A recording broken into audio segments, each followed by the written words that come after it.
Hey guys, welcome to the tutorial on how to use the view jumper tool. This is for version 1.0.0.1. This is for the version after the initial release. Okay.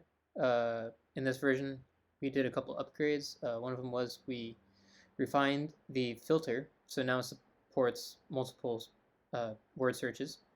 I'll show you that in a second. And then we also added the feature for recent views. I think you guys will really like this one.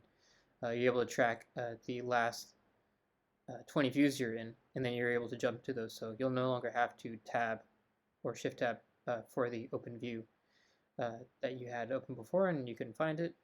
So then now you'll also be able to jump to schedules, and you'll also be able to jump to legends, which wasn't supported before. And then also lastly, you'll be able to double click or hit enter on any of the selected items, and then you'll be able to jump to those. So small things, but nonetheless they make you work faster. Alrighty. So here we go, preview.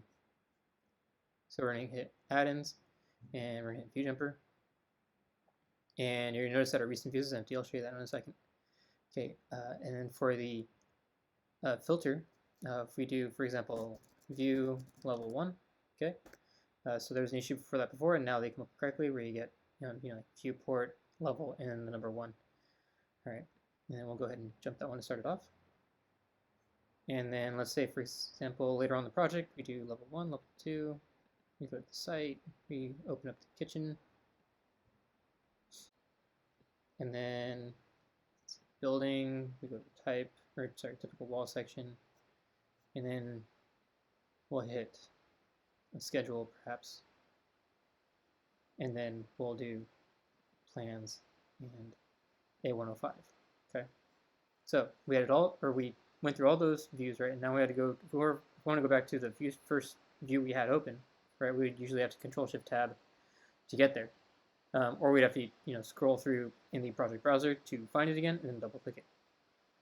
We no longer have to do that, okay?